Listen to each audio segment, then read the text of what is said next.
What's up everybody, and welcome back to Cilinix Crypto and to a little bit of a different video. So in this video I wanted to talk about a framework I have designed and thought of with some bullet points, but also just a general guideline on how to find the best crypto coins and therefore also the best crypto projects for the next bull market and for the next bull run. Because what you tend to see is that with every bull market and with every real bull market, such as 2021, but also 2017, what you tend to see is that most of the cryptos that actually have the massive gains are new projects. So you have projects like Litecoin that have been around since forever. They still have good gains, but the real new projects are the ones that get those 1000% gains. And in this video, I wanted to talk about a framework in which hopefully you can after that.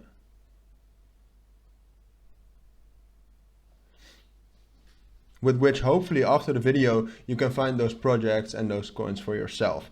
So if you have any questions throughout the video, just let me know down in the comments. I'll make sure to respond to that as soon as possible, as always. And yeah, I do want to add a little disclaimer. Like, of course, this framework is not a one-on-one guide. Like if you follow all the steps of this framework, you will find the best crypto projects and coins that will 100x. But you do have a better chance, and these are definitely good things to know and good things to know when you're researching a specific crypto or a specific project. So yeah, enjoy the video. All right, so this is also a little bit different because you see me in full screen right now, but we're going to be switching back and forth between this, but also between some websites I wanted to show you. But the first point I wanted to talk about is the project generating revenue? Because you should know that most projects and most coins actually do have some sort of a business model, and specific fees and specific types of revenue they can earn are like bridging fees, interest fees, but also swapping fees. So if you swap tokens on a decentralized exchange, the decentralized exchange earns money with that. But also liquidation fees and game finance fees. So in specific, and that's specific to crypto games, they also charge some fees, and that's revenue.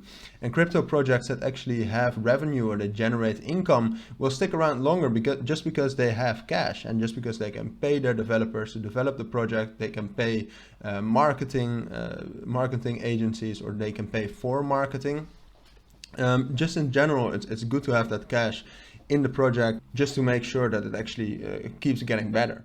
Alright, so now we've actually switched up to the website cryptofees.info, and this is a website where you can actually see what projects, and these are not all projects, but you can find other websites as well. Here, for example, you can see the fees that certain projects make in 1 day or in 7 days. So again, what we talked about is these could be bridging, interest, swapping, GameFi, or liquidation fees, or even more depending on the project. But here you can actually see what projects are generating those fees and are therefore actually having income. And you might actually find some surprises here, but it's definitely worth it to take a look at it. And this could definitely help you while doing research. The second point I wanted to talk about kind of adds on to the first thing we talked about. The first thing was, is it generating income? The second thing is, does the project have a treasury? So a treasury is basically what they have in money. And most of the times with cryptos, that's a little bit of stable coins, mostly USDC, USDT, those kind of things.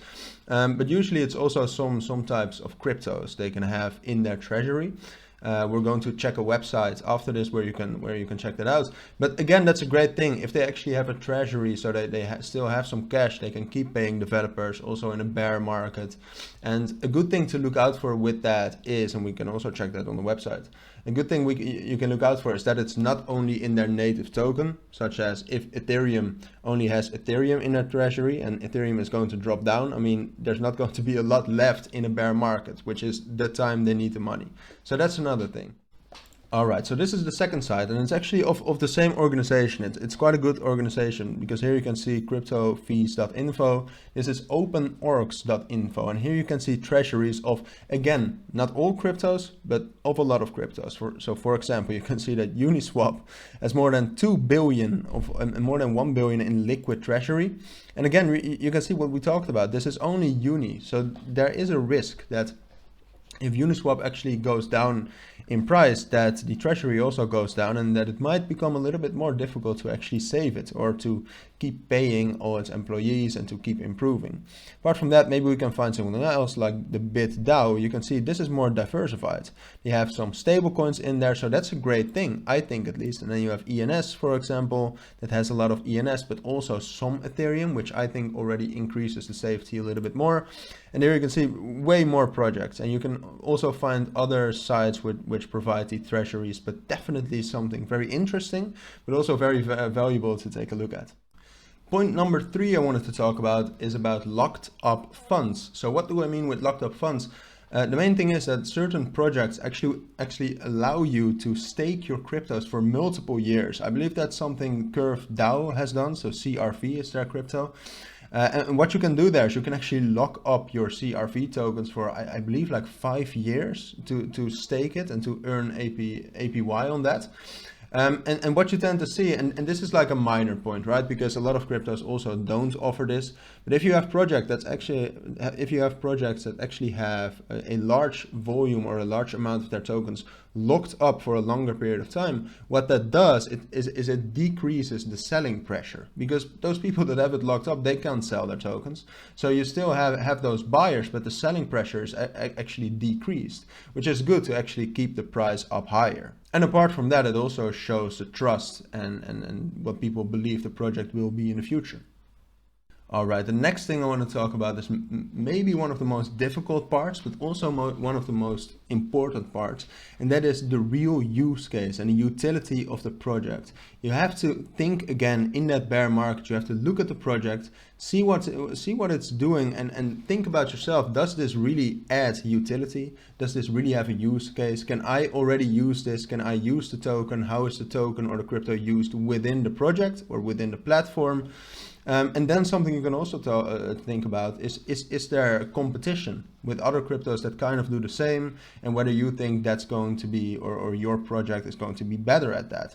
Because use case and utility, I mean, definitely in a bull market, you will have a lot of coins that go up 100x that don't really have any utility, or that only have promises of what's about to come. But a project really becomes valuable when it's already being used and when it adds some new utility to the whole blockchain and crypto industry. All right, point 5 is a very small point, but it's nonetheless, it's quite important, I think. And that's the roadmap. I mean, we all know it. We've all seen roadmaps of specific cryptos, but the roadmap and how it's being updated is very important. If you have a roadmap from here up until the next 2 years, first of all, you can see that the project actually has a long-term vision.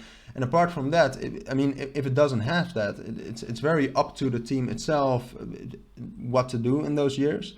But it's also quite unreliable, right? Because you don't know if the project actually or the team members actually themselves know what to do.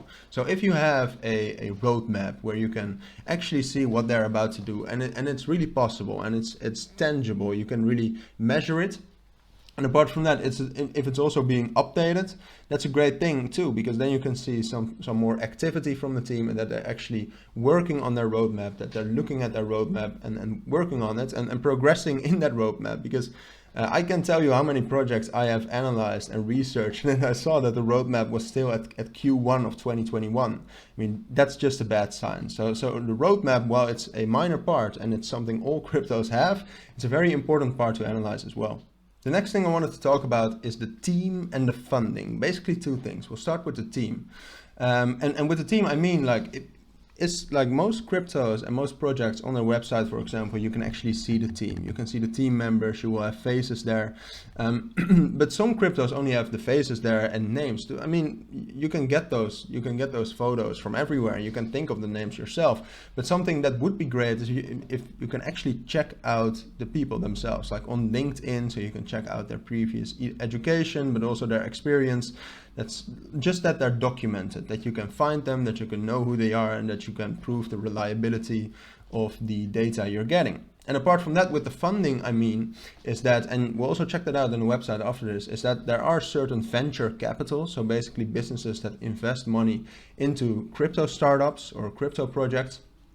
And if certain crypto projects are being funded by those venture capitals and by those, like, I mean, you also have those venture capitals at Coinbase or at Binance. And if they're being funded by that, first of all, we're getting back to the money. They have that money in their treasury, so they can afford to pay their people longer, to pay more people, and to actually develop the project more. But apart from that, if you're being funded, you're also less likely to actually quit on the project, which I have seen happen quite a lot of times in crypto too. All right, the last thing we're going to take a look at, and I'm quickly going to drag myself over here, is what we talked about, if they actually have some funding. And on messari.io/screener, you can see some big venture capitals and some, for example, Coinbase, what we talked about, but also Binance Labs Fund. And you can actually see which cryptos they're holding. Again, I mean, I'm not saying that you should buy all these cryptos, but it's a good thing to take a look at. And if you actually see that a token you're researching is also being held by a specific venture capital, that does mean that they have money and that they're actually being funded and that they're serious about what they're doing. All right, point 7 is a little bit more difficult, I think, but I will try to guide you through that. And the 7th point of this framework is MOATS. So MOATS, I mean, you can think of that. If you didn't know the word, I didn't know that at first. If you have a castle, the moat is like the thing around it, like with water. And what that basically does, it prevents other knights, for example, to take over that castle. And you want a crypto project that has a moat as well. That's basically that castle. So there's basically things that crypto projects need to have so that they actually are distinguished from other cryptos and that they can hold their position, that they can actually grow from there. So things we can think about for that is a community. If a crypto has a big community, it's unlikely a crypto with a less big community can actually become bigger than them. Apart from that, you also have brand. If you really know a project, if it's been around for a long time, such as Bitcoin, it's just going to stay the biggest, at least for the next few years. Apart from that, you can also talk about partnerships. If a specific crypto has a lot of partnerships, it's unlikely a competitor is going to get all those partnerships as well, just because they are a competitor. And the last one is switching costs. That if, for example, you're using a platform and it's very difficult to switch over to another platform because one platform is very convenient, or all of your funds are locked up there, or you just really like that, it's unlikely that you will go to another project. So that's another great thing and another mode for the project. So it's just looking for those little things that can actually strengthen the position of the project you're looking at. And the last thing is actually pretty simple, which it's a nice thing that point 7 was pretty difficult, point 8 is pretty simple, and that's just activity. Are they active on Discord? Are they active on Telegram? Are they active on Twitter? Most of the times Twitter is very is a very high activity thing, right, for crypto. A lot of crypto projects and a lot of crypto industry is being discussed on Twitter. So those are things to look out for too. And some pluses would be if they're also active on something like TikTok or YouTube, because that means that they're actually actively trying to expand their social media infrastructure and that they actually have the capabilities to be active on all those platforms. So that's the 8th thing. And with that, we have talked about the whole framework, which I'm probably going to publish a document on this as well in the Discord. So if you do want to join the Discord, the link is down in the description. As for now though, that's the whole video. So if you, as I said in the beginning as well, if you do have any questions about anything, please let me know down in the comments. But for now, thank you all for watching and listening. I hope you find the value in this video, and I hope to see you all in my next videos too. Bye.